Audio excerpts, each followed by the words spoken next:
বন্ধুগণ নমস্কার। প্রথমে আপনাদের অনুরোধ করব আপনারা আমার চ্যানেলটি সাবস্ক্রাইব করবেন, ভিডিওটি লাইক ও শেয়ার করবেন। পশ্চিমবঙ্গের প্রথম বিজেপি মুখ্যমন্ত্রী হিসাবে শপথ নিলেন শুভেন্দু অধিকারী। তার সাথে শপথ নিয়েছেন আরও 5জন বিধায়ক। আজ 9 মে কলকাতার ব্রিগেড প্যারেড গ্রাউন্ডে প্রধানমন্ত্রী নরেন্দ্র মোদীর উপস্থিতিতে এক জাঁকজমকপূর্ণ অনুষ্ঠানে শুভেন্দু অধিকারী পশ্চিমবঙ্গের প্রথম ভারতীয় জনতা পার্টির বিজেপির মুখ্যমন্ত্রী হিসাবে শপথ গ্রহণ করেছেন। অনুষ্ঠানে 15 বছরের তৃণমূল কংগ্রেসের শাসনের অবসান প্রত্যক্ষ করতে সেখানে উপস্থিত ছিলেন প্রধানমন্ত্রী নরেন্দ্র মোদী, কেন্দ্রীয় স্বরাষ্ট্রমন্ত্রী অমিত শাহ, আমাদের defence minister Rajnath Singh, JP Nadda, প্রাক্তন বিজেপির সভাপতি নীতিন নবীন, বর্তমান সভাপতি, আরও অনেক মন্ত্রী নেতা যেমন শিবরাজ সিং চৌহান, নীতিন গডকরি, এর বাইরেও আরও অনেক নেতা মন্ত্রী।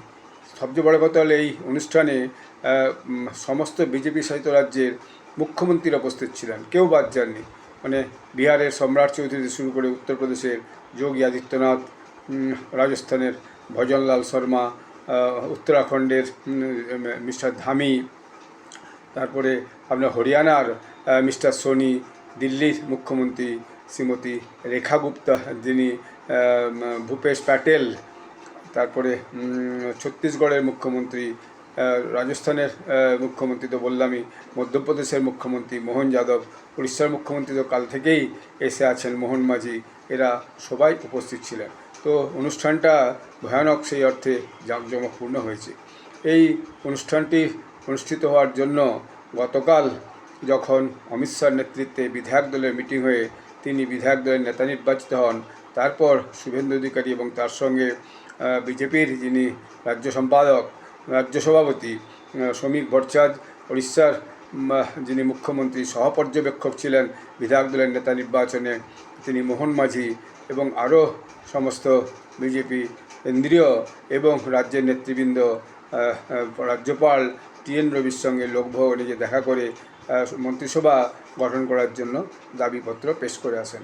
সেই হিসাবে যাবতীয় ব্যবস্থাপনা করে আজকে রাজ্যপাল টিএন রবি তিনি শপথ বাক্য পাঠ করান।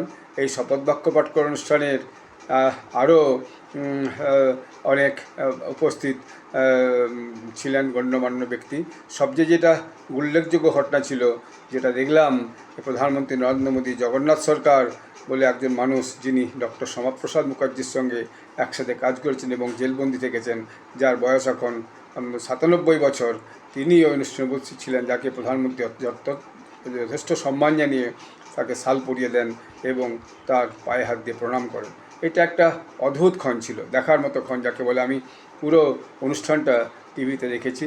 শুভেন্দু অধিকারী বাদ দিয়েও তার সঙ্গে আর যে 5জন অনুষ্ঠানে শপথ গ্রহণ করেছেন তারা হচ্ছেন শ্রী দিলীপ ঘোষ, শ্রীমতী অগ্নিমিত্রা পল, শ্রী অশোক কীর্তনিয়া, শ্রী ক্ষুদিরাম টুডু এবং শ্রী নিশীথ প্রমাণিক। অর্থাৎ এই মুহূর্তে এই 6জনকে নিয়ে পশ্চিমবঙ্গের যে মন্ত্রিসভা, সেই মন্ত্রিসভা আজ গঠিত হয়েছে এবং আজ থেকেই সেই মন্ত্রিসভা কাজ শুরু করে দিলেও বলা যায়। আগামী দিনে তারা অনেক বেশি কাজ করবেন বলে আজকেও সেটা বিভিন্ন খবরে দেখা যাচ্ছে। আগামী দিনে তাদের অনেক কমিটমেন্ট আছে। শপথ বাক্য নিজেদের একটা এজেন্ডা লিস্ট আছে, অর্থাৎ লিস্ট একটা তারা আগেই জারি করেছেন যে তারা ক্ষমতা এলে কী কী কাজ করে জনগণের জন্য দেখাবেন। আগামী দিনে তারা সেই কাজ করতে প্রতিশ্রুতিবদ্ধ। এই কথা শুভেন্দু অধিকারী অলরেডি জানিয়েছেন। গতকাল অমিত শাহও সে একই কথা জেনেছেন। এতদিন পর্যন্ত প্রধানমন্ত্রী নরেন্দ্র মোদীজি, অমিত শাহ এবং অন্যান্য নেতৃবৃন্দ যে কমিটমেন্টগুলো করেছেন জনগণের জন্য কাজ করার, সেইগুলো তারা আগামী দিনে রক্ষা করবেন বলে তারা সবাই বলেছেন। এখন পশ্চিমবাংলায় এই কেন্দ্র এবং রাজ্যের যে ডবল ইঞ্জিনের সরকার, সেটা কিভাবে ফাংশন করে সেটাই মানুষ দেখার অপেক্ষায় আছে। সবাই খুব আশাবাদী যে এই সরকার জনগণের জন্য যে আরও অনেক কাজ বাকি আছে বা অনেক কাজ করার দরকার আছে, সেই কাজগুলো তারা করে দেখাবেন। ধন্যবাদ।